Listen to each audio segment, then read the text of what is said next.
Donc bonjour tout le monde, c'est un plaisir de vous retrouver ici à Lille. Le Papotin se déplace assez rarement et aujourd'hui nous allons rencontrer Paco Thielman dans le cadre du festival Trouble Fête. Paco, tu es essayiste, vidéaste, journaliste aussi. Oui. Ce sont des choses qui ont une certaine proximité avec Oui. le Papotin. Complètement. Voilà, on te voit souvent dans un média qui s'appelle Blast. Absolument. Voilà. Ouais. Et nous avons également un média, le Oui. Papotin.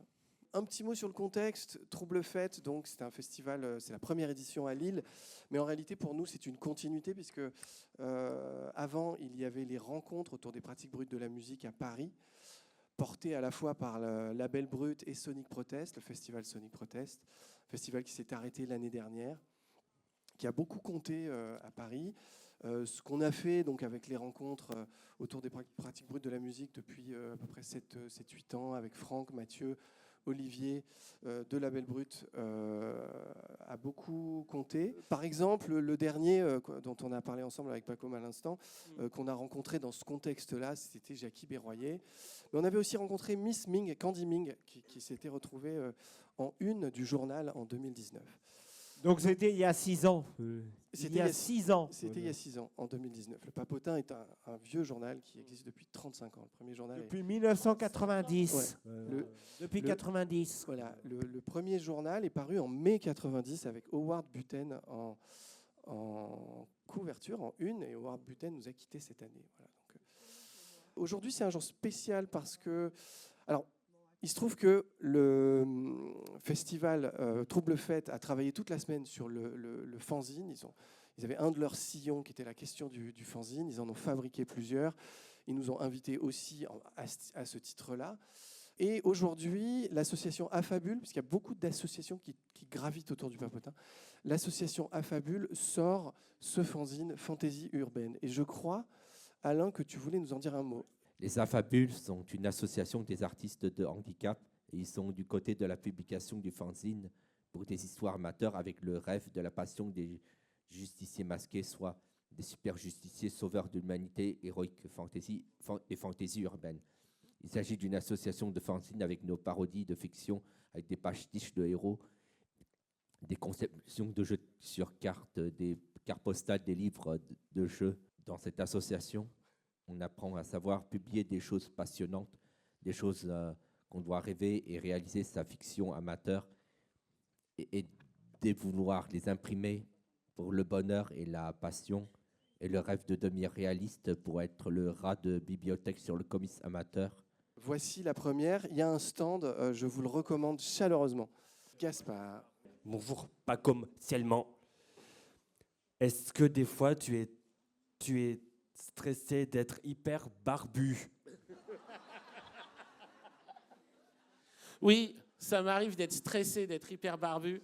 Alors, quand je suis stressé d'être hyper barbu, je coupe un peu ma barbe sur les côtés avec Tu te rases.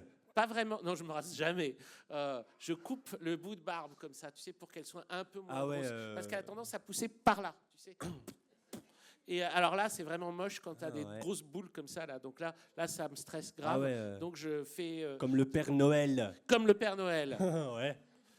Et tu vas voir quand j'aurai la barbe blanche, alors là, ça, il ne manquera pas. Dans la rue, les gens diront « Hé, Père Noël, t'as pas mon cadeau !» Ouais. Qu'est-ce que tu as réalisé comme film? Qu'est-ce que tu as écrit comme livre? Alors, en fait, je n'ai pas réalisé tout seul les films. J'ai co-réalisé avec Thomas Berthet. Je serais incapable de faire tout seul un film. Mais Thomas Berthet, avec moi, on a fait pas mal de films. On va dire des films bizarres. Okay. Et puis, par contre, tout seul, j'ai écrit des livres. J'ai écrit pas mal de livres. Depuis que j'ai entre 25 et 26 ans, quelque chose comme ça. C'était mon expression principale pendant longtemps. Et puis, un jour, on m'a proposé de travailler à Blast. Et là, j'ai fait des vidéos YouTube. Okay. Ce n'est pas moi qui les réalise. Moi, j'écris juste le texte et puis je le dis comme ça. OK. Voilà. Bon, maintenant, quel est votre prochain article de journal? Alors, j'écris pas vraiment des articles de journaux. On peut dire que c'est journalisme dans le sens où je suis dans un journal.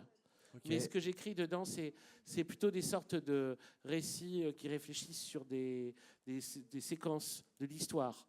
Donc c'est oui, on pourrait dire c'est un article si on veut, mais c'est un peu bizarre de parler comme un article, parce que c'est un peu long, c'est long. Et le prochain, il sera... Alors le dernier, qui était sorti la semaine dernière, était sur la Commune, la Commune de Paris. Le prochain sera sur le surréalisme. Ok, ça marchait. Ben merci. Rien, pas comme tellement. Merci Gaspard. Louis? Bonjour Monsieur Thielman. Bonjour. Quel est votre itinéraire? Quand j'étais adolescent, je voulais faire de la bande dessinée. Puis après, pendant un moment, c'est pour ça que j'ai fait du piano, je me disais « Ah, j'adore la musique, etc. » Et finalement, après encore, j'ai fait une école de cinéma. Parce que je me disais « Ah, je veux faire du cinéma. » Et pendant tout le long, j'écrivais, mais je me sentais pas prêt. Et puis j'essayais d'écrire des fictions et elles n'étaient pas terribles. Et puis finalement, j'ai fait aussi une revue à plusieurs. On a fait une revue avec des dessins, des textes, etc. Un peu comme le Papotin. Mais quoi, beaucoup moins longtemps. On a fait ça 4 ans, pas 35. Et j'écrivais dans des revues aussi. Et c'est là où j'ai rencontré un premier éditeur qui m'a publié des livres, des essais. Et puis après, j'ai fait surtout des essais à côté des films avec Thomas, parce que j'avais rencontré Thomas qui faisait des films. Et on avait du plaisir à travailler ensemble, et on faisait des films ensemble. Et puis finalement, depuis quelques années, je fais aussi des vidéos YouTube, parce que j'ai rencontré Blast, Blast m'a proposé. Voilà mon itinéraire. Merci beaucoup. Merci à vous. Beaucoup, Louis, c'est une super question. Stanislas, tu enchaînes, s'il te plaît. Bonjour Paco. Bonjour. Est-ce que la bande dessinée, c'est votre propre thérapeute et c'est mieux qu'un psychiatre pour vous ou qu'un psychologue? Ah, alors, la bande dessinée, ça a été surtout mes jeunes années. J'en lis toujours, mais j'en fais plus. Ça n'a rien à voir avec le fait de voir un psychologue ou un psychiatre. Aucun rapport, pour moi. Je vois bien l'idée que l'art qui pourrait être une forme de médecine, et l'art, on peut dire, pour l'âme, pour le cœur, ça peut être un énorme réconfort. Quand on a des choses à exprimer, qu'on a un moyen d'expression, on a un sentiment de libération par moment qui est inouï. Mais c'est pas pareil, parce que quand même, malgré tout, à ce moment-là, on est seul dans son expression. Après, on arrive à le transmettre, et puis d'autres gens peuvent le voir et peuvent répondre à ça. Et ça, il peut se passer quelque chose, mais c'est des... je ne comparerai pas. Parce que aussi, moi, je vois une psy également depuis pas mal d'années. Et j'en ai besoin aussi. Pour d'autres, ça ne s'oppose pas, ça ne se remplace pas. C'est des choses complètement différentes. On ne parle pas des mêmes choses. Pour moi. Est-ce que vous aimez Taylor Swift? Moi, j'adore. Et si vous aimez Taylor Swift, quel morceau d'elle vous aimez? Je dois avouer que je ne connais pas les morceaux de Taylor Swift. Mais je suis vieux. Accepter que je sois vieux, quoi. Moi, quand j'avais 20 ans, Kurt Cobain venait de mourir. Les musiques qui étaient importantes, c'était les Pixies, Nine Inch Nails, Björk, Tori Amos, Portishead, c'était ces groupes. Il y avait le rap aussi, Wu-Tang Clan. Il y a plein de choses qui existent depuis que j'ai écouté, mais j'ai pas une connaissance de la musique d'aujourd'hui. Je peux pas dire ça. Il y a des choses d'aujourd'hui que j'aime, mais sans doute que je passe à côté des meilleurs trucs. Merci Hagrid. Merci. Merci Harry.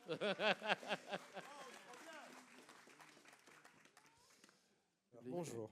Bonjour. Alors moi, j'avais une première question qui était, en fait, vous avez été interviewé sur une chaîne YouTube d'histoire des religions qui s'appelle Religaré. Oui. Et dans cette interview, elle est assez longue, mais à un moment donné, vous dites, en fait, moi, j'ai pas une démarche scientifique, j'ai une démarche intuitive. Oui. Ça veut dire quoi? C'est-à-dire que pour beaucoup de gens, tous ces sujets-là, que ce soit des sujets liés à la religion, l'histoire des religions, même l'histoire, etc., il faut une approche de type scientifique, c'est-à-dire, on va dire, une formation. Il faut avoir une formation, il faut avoir des diplômes. Une formation, comment dire, une démarche scientifique, ce serait une démarche qui tendrait, parce que, à mon avis, ce n'est pas totalement possible quand il s'agit d'affaires humaines. Pour moi, c'est totalement légitime quand il s'agit de sciences exactes. C'est-à-dire, évidemment, les mathématiques, tu peux pas, c'est des chiffres, ça s'apprend, c'est précis, etc.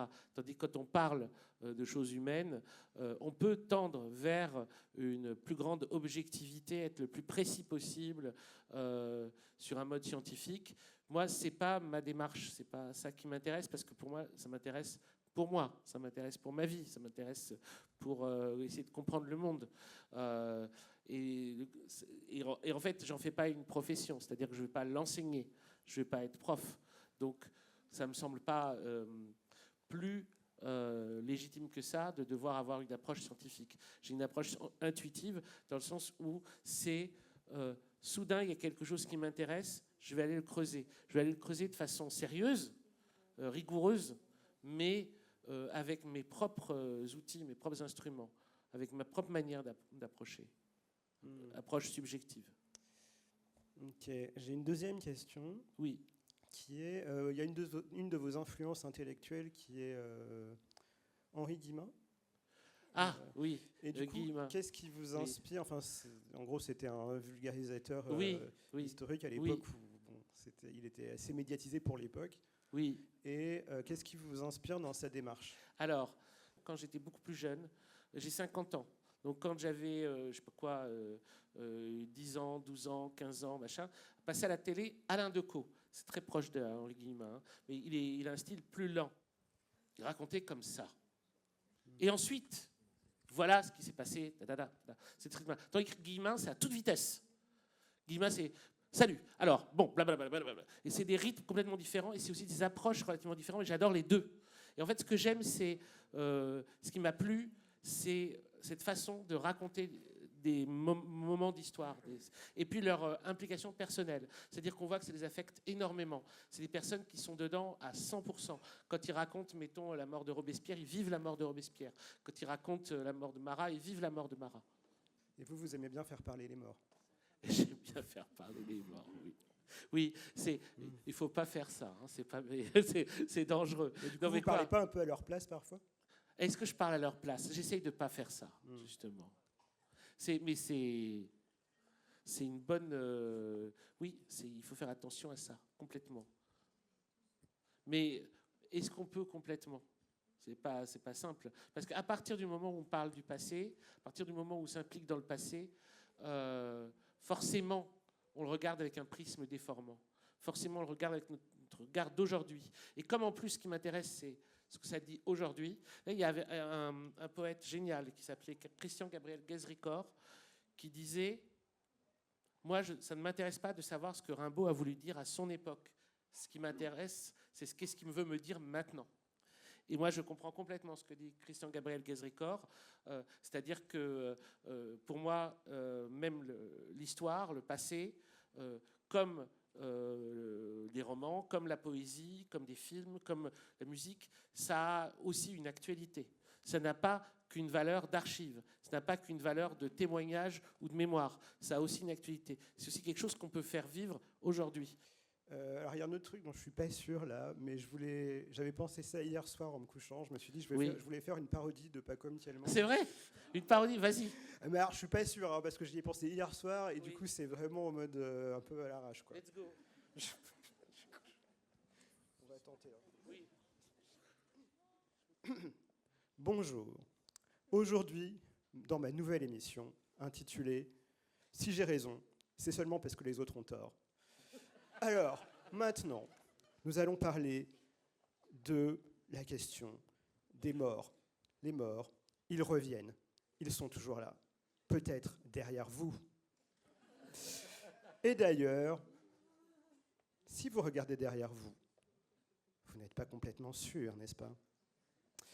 En fait, vous ne savez pas. Et moi, ce que je voudrais vous dire, c'est que vous ne savez pas à quel point vous ne savez pas ce que vous ne savez pas. Mais grâce à cette émission, vous saurez. Vous saurez ce qui se passe, car les morts nous illuminent. Les morts éclairent notre chemin. Et la lumière des morts est faite pour nous. Par contre, moi, la question que je vais poser dans cette émission, c'est qui a éteint la lumière? Serait-ce Louis XIV? Serait-ce Jules César? Vous le saurez grâce à cette nouvelle émission. Merci.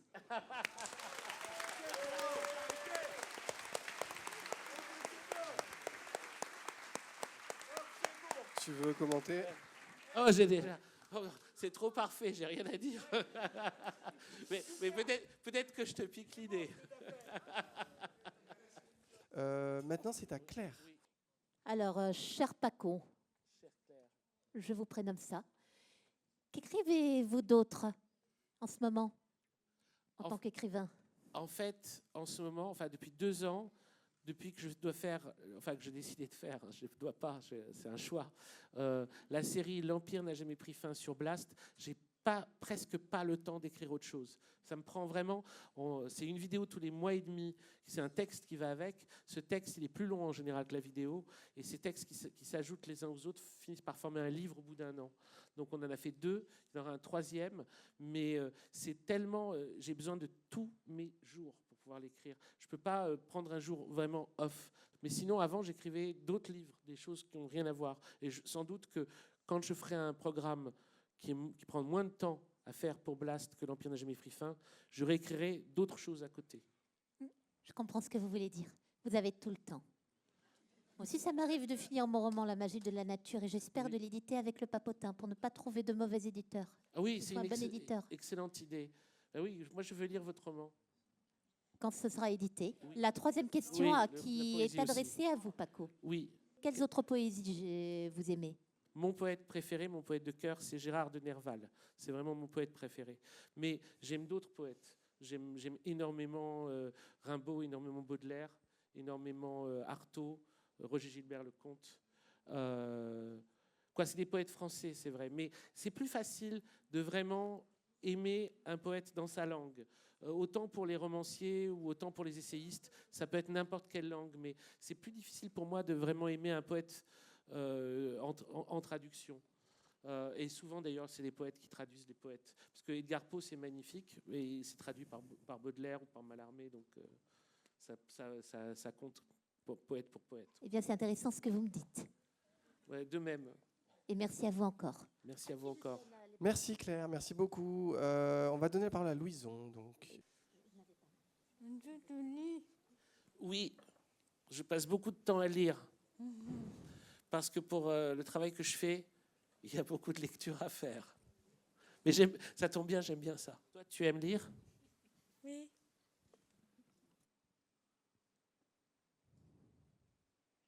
Tu veux ajouter quelque chose, Louison? Un peu. Tu aimes chanter? Est-ce que j'aime chanter? Oui, mais je ne vais pas le faire parce que je ne vous imposerai pas ça. J'imposerai pas ça à mon pire ennemi. Mais j'aime bien chanter quand je suis tout seul. Tu veux chanter, toi, Louison? Bah, vas-y. On t'écoute.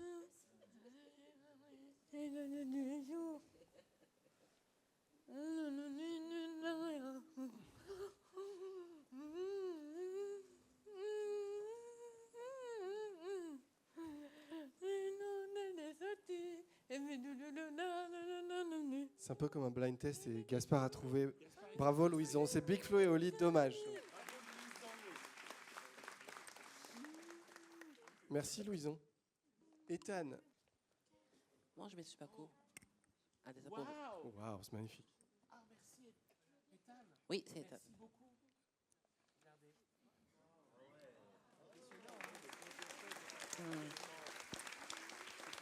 Peut-être j'ai un peu mal fait les cheveux. Je pense que les cheveux sont un peu plus larges.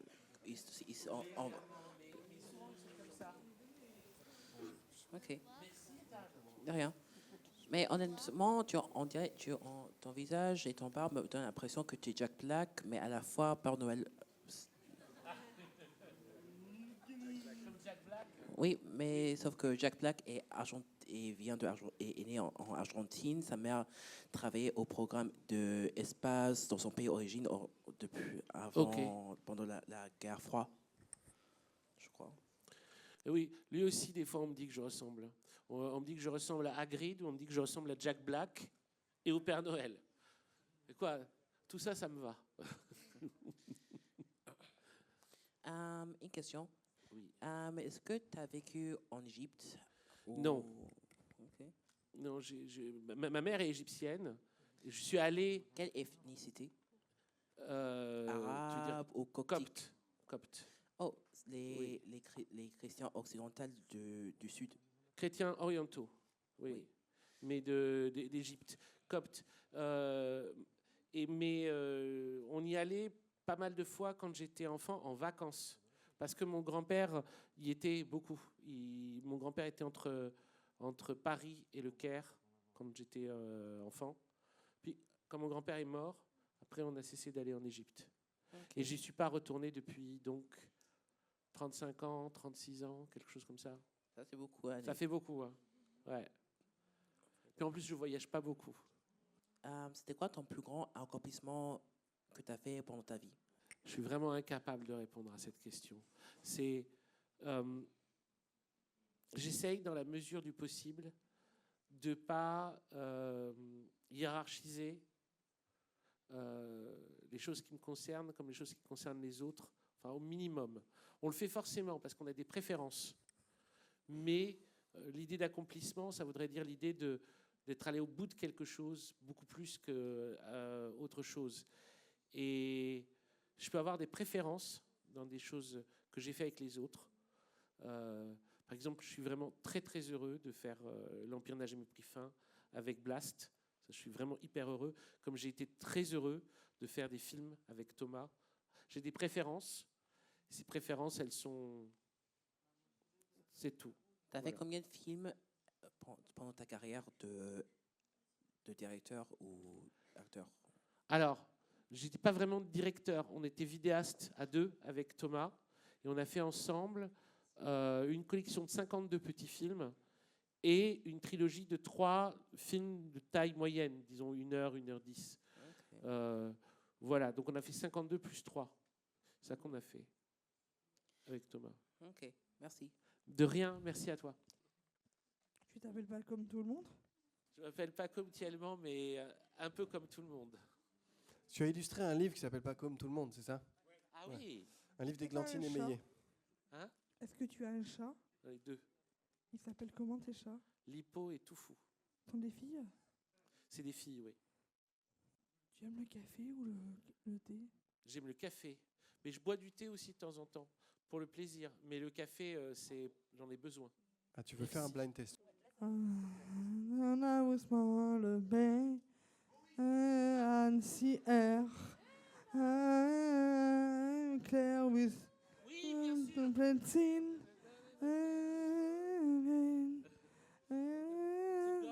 Small affair for the girl with the mousy hair. And her father is and her mother is yelling no, and her father is told her to go. Life on Mars. Oh merde. Running on the dance floor. Oh man, looking up at the wall. There's on the best-selling show. Is there life on Mars?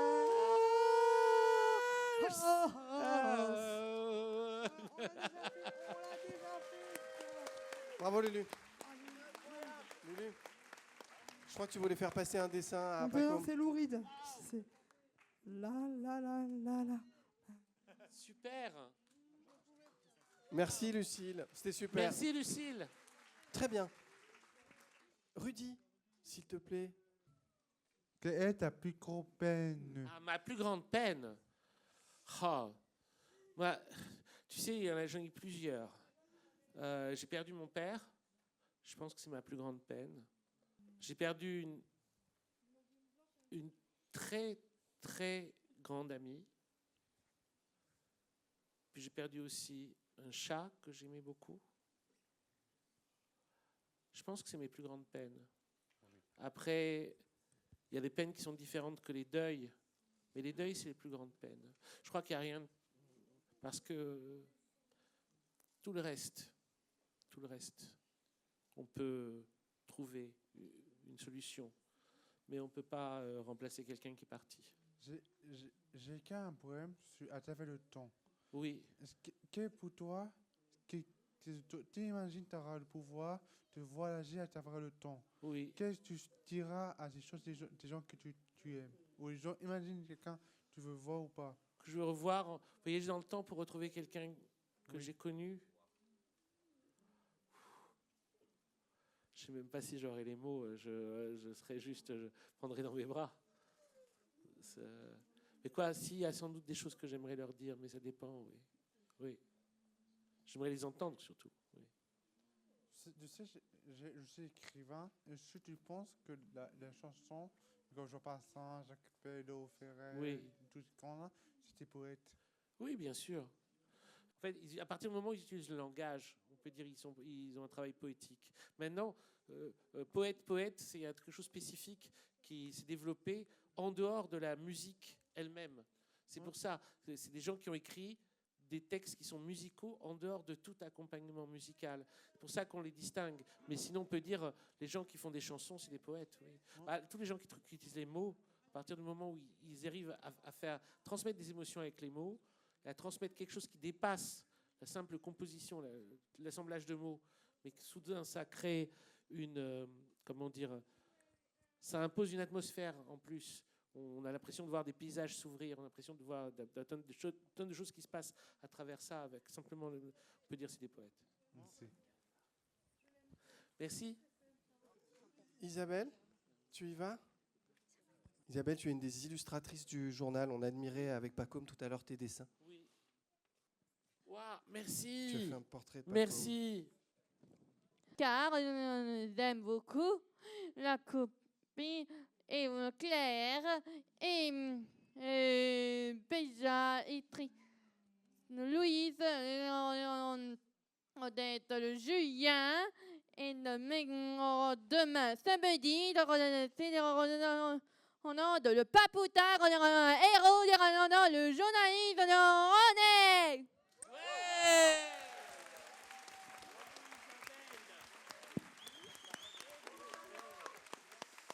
Bravo Isa. Isa et aussi participe au numéro de la Fabule. On laisse quand même le mot de la fin à notre invité, c'est-à-dire si tu le souhaites, dire un petit mot, ça peut être. Non, mais qu'est-ce que vous... C'est pas facile de passer après à Isabelle. J'ai rien à ajouter à ce qui vient d'être dit, quoi. C'est parfait. Merci beaucoup. Merci, c'est des belles rencontres. Merci Ada. Merci Claire. Merci à tous. Merci Louison. Merci. Merci à tous. C'était un plaisir pour nous, en tout cas, cette rencontre. Merci, Vraiment. merci Yolanda. Merci à tous.